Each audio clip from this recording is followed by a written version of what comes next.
Hello, guys, and welcome to another episode of What If Civilization Started Over.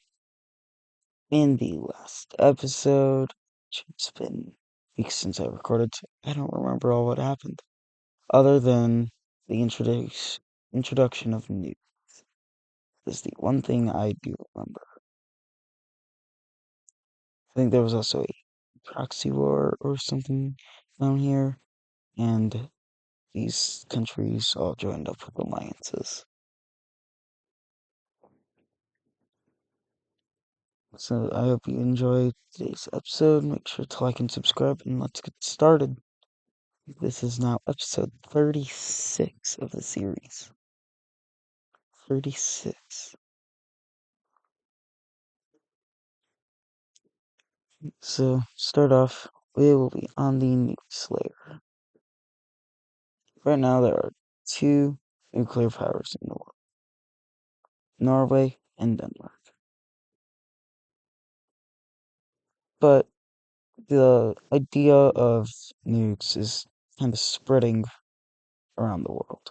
Other countries are wanting to get some. The first country to get some, to get more, or to get nukes will be the Wolfit Empire. They'll manufacture 3 nukes just to start. Eventually, Persia will make their first nuke, and soon after, Tanzania and Lake Baikal will also make nukes. So it does not take very long before there's 6 countries manufacturing nuclear bombs. We'll be back on nukes later on. But for now, let's get started into more wars.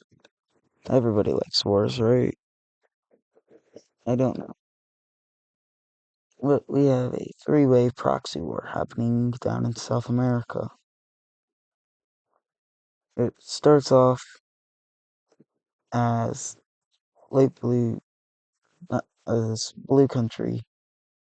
It starts to invade into this kind of tannish pink country. But eventually, some of the troops entering get a little lost and start pushing into this country right here.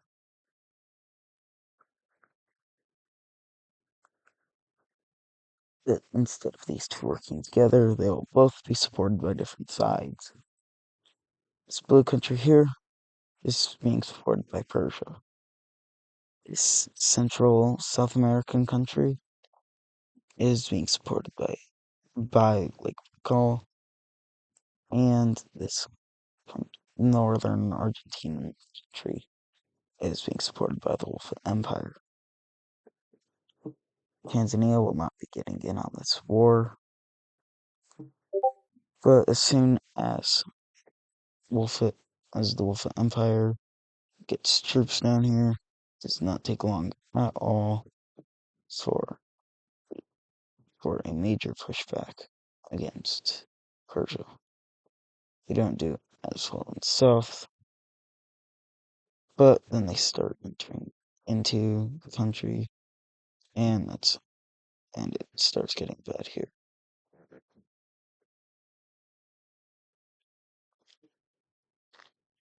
Eventually, they have a large hold right in these northern parts. Since this country here is landlocked, it's still a little hard for Lake Baikal to get troops and supplies over, but they currently are getting through here and entering into the country that way.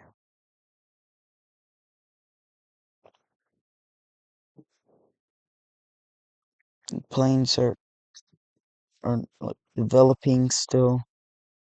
Planes are flying around, but they're still not They're definitely not modern planes. They're close right now. The planes are close to what they were like at in the real lifetime of World War II. They're a little bit more advanced than that, and they've only existed around for maybe 5 or 6 or five, like 15, 16 years at this point. And now it's also about 1938.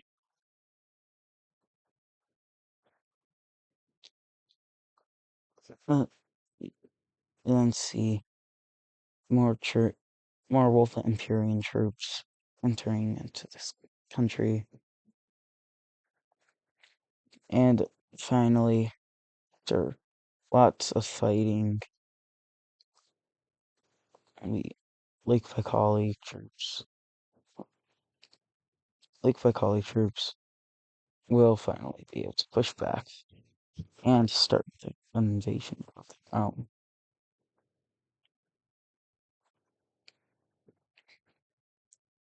So now these guys are fighting a still one front. It's still pretty much one front. It's all on their western side. But there are three different parts to the front. Eventually, Persia will send all of the troops, all their new troops down to this area here as they make a major breakthrough and push all the way to the Atlantic coast, making shipping to them even easier. As instead of having to go through all, actually, it was probably easier before. But now they can send troops both down to here and over, and from Australia to over. Eventually, using South Africa, they'll try and go over, but they'll miss land, and instead they'll be in the northern parts of this fiend country. They'll then, they'll then, realizing where they're at, they'll spread around very quickly, as nobody was expecting them to land here. Seeing this happening,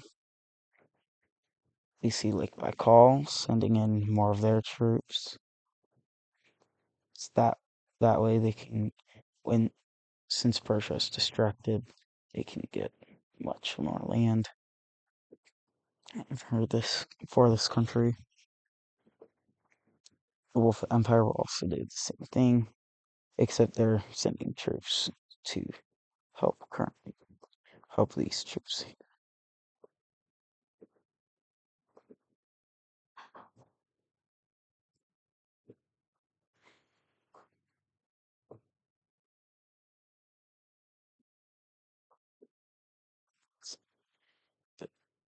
But eventually,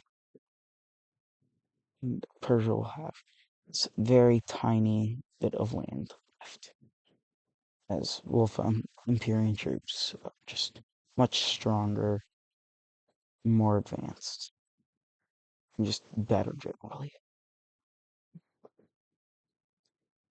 Seeing now that they're losing their foothold, Persia will uh, new ally to join the war to at least help hold off Lake Baikal.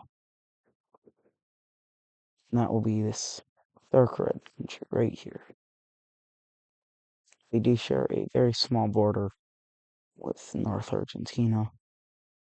Actually, it's more like Uruguay, greater Uruguay.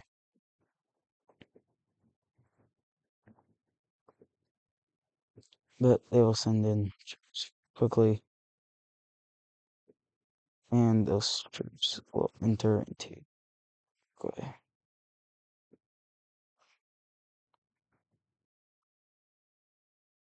Then we see somebody else getting in on this war.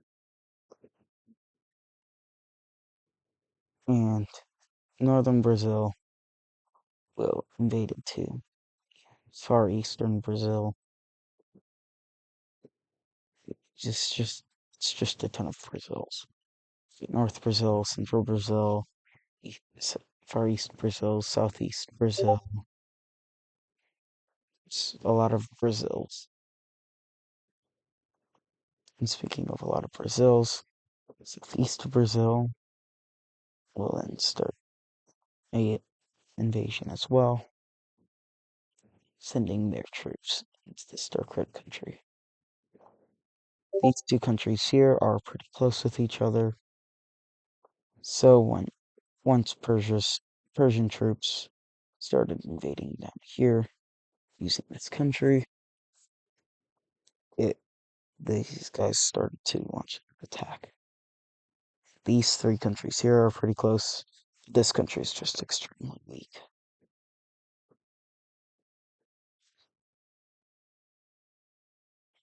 The Persia, Persia is absolutely failing to keep up with invading, with supplying these two countries. So they're gonna ask as many countries as they can in South America to help join the war. And we see a couple countries responding. First country to respond is this dark greenish brown country right here. They'll send tons of their troops to this this country here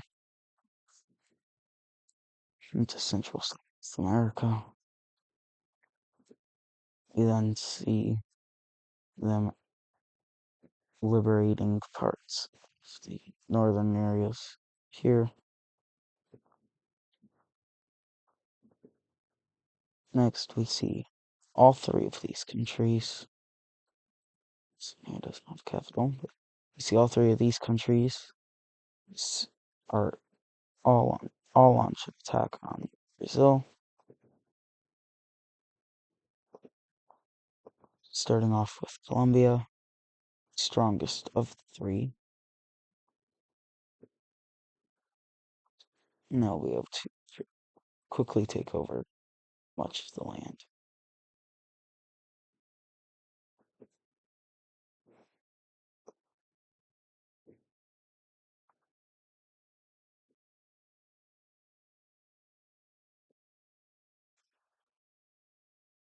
Next, this pink country here, easily the weakest of the countries, but they are also getting supplies from Colombia and Peru, and they'll be able to make a small invasion here, just be only able to be because of the increased amount of supplies and most Brazilian forces down here. And finally, Peru will launch their attack, but while fighting, they will accidentally shoot at some of the pinkish countries' troops, leading to these two countries getting into fights, and eventually this this country here will actually just leave the war. They won't give any supplies back to Peru or Colombia.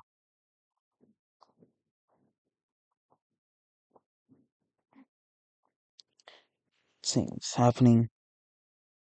We see, we see Colombia will start invading into this pinkish country here, and they'll just absolutely destroy it. Seeing the giant mess that South America is, two countries will decide to remain neutral. Southern Chile and Central Brazil.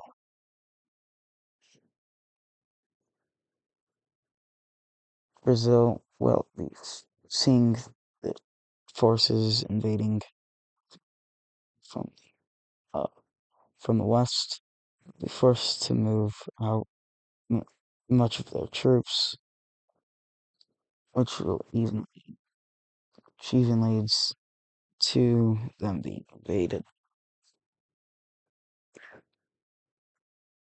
Now seeing that one of their close allies is being invaded, you can see this Gaulish team here requesting support from the WICSO Empire to help fight off Persia. Brazil will do the same thing.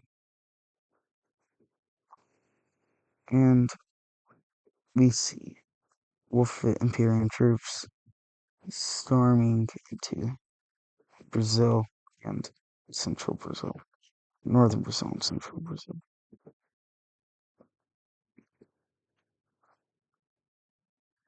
And these troops will very quickly be able to work together to push back against eastern Brazil. Way too many Brazils. Eventually, they will get all the way to the Atlantic coast. And here, we're going to take a break from the giant South American mess.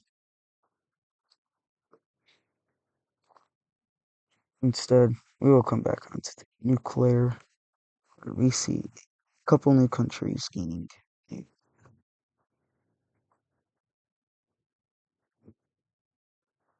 The first country to get nukes will be the Cyan team getting their first nuke. Eventually, we see other countries outside of Europe and Asia making nukes, as America also makes their first nuke. Eventually, we see India manufactures a nuke, and so does Vietnam.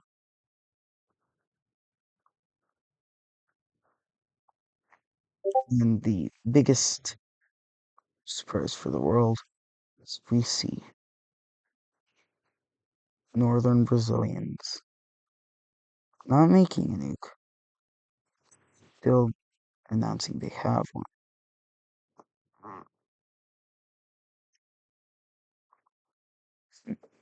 This will very largely deter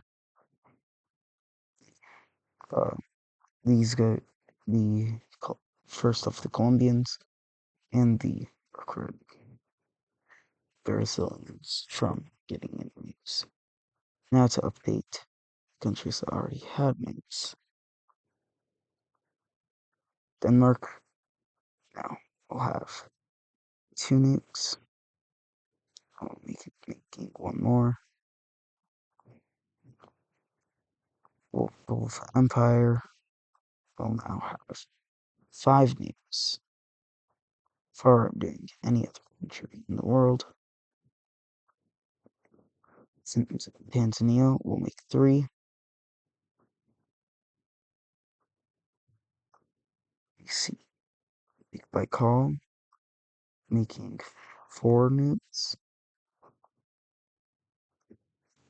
and Persia barely being able to one up Wolf Empire, who makes 6 nukes. And we see one more nuclear power be added to the world, keeping a very large secret from all the citizens of the world. But we see Russia making 1 nuke.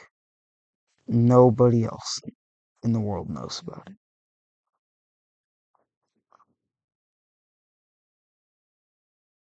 That will be it for the nuclear today.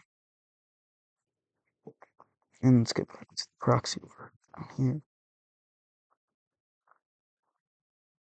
Eventually, due to a major logistics failure in the dark green brown country, we see Lake Baikal being able to use its forces in Central South America to push up against the the up against these guys here.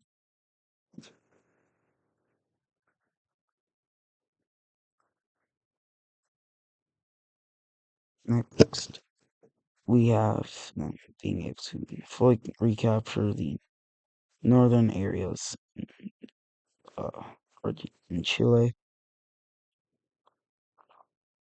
and eventually another major logistics failure uh, creates a large push through on the side of northern Argentina, Uruguay, and they will be able to far push into the country, splitting it into right near the capital.